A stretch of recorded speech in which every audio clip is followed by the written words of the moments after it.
তবে আমি এটাকে সেভাবে খুব সহজভাবে নিচ্ছি না। যারা নির্বাচনকে বাধাগ্রস্ত চায়, নির্বাচনকে বিলম্বিত করতে চায়, এখানে তাদের কোনো অন্যভাবে এটাকে তাদের দুটি দলের মধ্যে যে বিভেদ সেটাকে কেউ ব্যবহার করতে চাচ্ছে কিনা এই কথাগুলো উঠে আসছে জনগণের মধ্যে। যারা নির্বাচনকে বাধাগ্রস্ত করতে চায় কিংবা বিলম্বিত করতে চায় তারা এটাকে নিয়ে এখানে কোনো কিছু আছে কিনা এটা নিয়ে জনমনে কিন্তু একটা প্রশ্ন আছে, এটা সবাই বলছে। তবে এটা আমার মনে হয় সরকারি দায়িত্ব আইন শৃঙ্খলা রক্ষা করা এবং তাদেরকে আরো কঠিন হতে হবে, তাদেরকে আরো সতর্ক হতে হবে। যারা নির্বাচনকে বাধাগ্রস্ত করতে না পারে, বিলম্বিত করার যারা চেষ্টা করছে সেই অপচেষ্টা যাতে করতে না পারে সেটা সরকারকে সতর্ক থাকতে হবে। টাকা সেটা তো রাজনৈতিক কর্মসূচি দিতেই পারে, সেগুলো আমাদের কোনো সমস্যা নেই। আমরা তো একটা গণতান্ত্রিক দল, গণতন্ত্রের বিশ্বাসী দল। রাজনৈতিক কর্মসূচি যে কোনো দল দিতে পারে, সেগুলো তাদের নিজস্ব ব্যাপার। জনগণ বিবেচনা করবে কোন কর্মসূচির পিছনে কি চিন্তা আছে, এটা জনগণ চিন্তা করবে। কোন কর্মসূচির পিছনে যদি নির্বাচনকে বাধাগ্রস্ত করার চিন্তা থাকে, বিলম্বিত করার চিন্তা থাকে, তারাই সবচেয়ে বেশি ক্ষতিগ্রস্ত হবে। যারা কর্মসূচি বাংলাদেশের মানুষ অত্যন্ত রাজনৈতিকভাবে সচেতন, আমাদের দেশের মানুষ। সুতরাং নির্বাচনকে বাধাগ্রস্ত করার জন্য, বিলম্বিত করার জন্য যে সমস্ত কর্মসূচি দেওয়া হবে, জনগণ সেটা খুব সহজে বুঝে নেবে এবং তারা তাদের ভোটের দিন ব্যালট বাক্সের মাধ্যমে সেটা তাদের প্রতিবাদ করবে। আপনি কোন অ্যাঙ্গেল থেকে দেখতে চান সেটা একটা বিষয় আছে। আমি ভুল বলবো না এটাকে। এটা মনোনয়নের যে ক্রাইটেরিয়া আমরা বলেছিলাম আগে থেকে, সেই ক্রাইটেরিয়ার পরিপ্রেক্ষিতে সিদ্ধান্ত নিয়েছে। আবার আরেকটা ক্রাইটেরিয়া করতে গেলে তো আবার আরেকজন অসন্তুষ্ট হবে।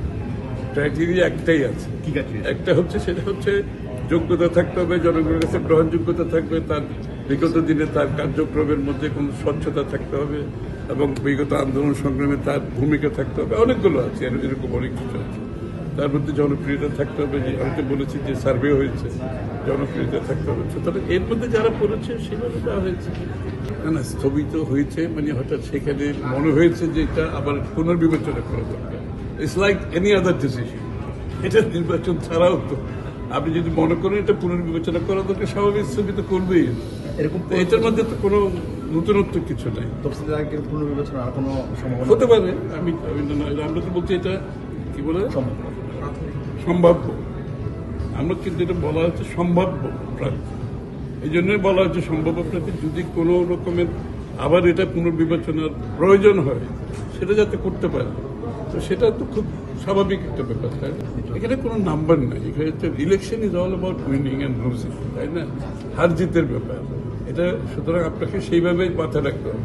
আপনাকে ইলেকশন জিততে হবে, নির্বাচনে কোনো হারার কোনো সুযোগ নেই। জিতার জন্য আমাদের যারা বেস্ট ক্যান্ডিডেট, সেটা দলের মধ্যেই হোক, আমাদের কি বলে আমাদের মিত্রদের মধ্যে হোক, সেটা তো একই বিষয় প্রযোজ্য, তাই না? আমাকে তো ইলেকশনে জিততে হবে। ওই জায়গায় ভুল করলে তো চলবে না। এগুলো দিনের শেষে যেই দলটিকে গত 15-16 বছর ধরে বিভিন্নভাবে ভাঙার চেষ্টা হয়েছিল, সেই দলটা তারেক রহমান সাহেবের নেতৃত্বে ঐক্যবদ্ধ সলিড রয়েছে। এটা সব আমি বলি জোরে করে খাঁটি শোনা হয়ে গেছে। সাময়িকভাবে কম্পিটিশন থাকবে, এটাই খুব রাজনীতিতে প্রতিযোগিতা থাকবে। প্রতিযোগিতা কোনো কোনো সময় একটা তিক্ততাও সৃষ্টি হয়, বাট দিনের শেষে এই দলটি ঐক্যবদ্ধ একটি দল। বিএনপি এত ত্যাগ স্বীকার করেছে, এত বিএনপি এত জীবন দিয়েছে, গুম হয়েছে, খুন হয়েছে, চাকরি হারিয়েছে, ব্যবসা হারিয়েছে, কেউ বিএনপি থেকে সরে দাঁড়ায়নি। সকল তারেক রহমানের নেতৃত্বে ঐক্যবদ্ধভাবে ছিল, আছে এবং থাকবে। এটাই হচ্ছে বিএনপি। আজকে যেটা আমি বলছি জোরে করে একটা খাতে শোনায় পরিণত।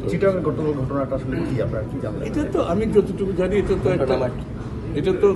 এটা দুই সন্ত্রাসী দলের মধ্যে একটা সংঘর্ষ আছে তাদের মধ্যে।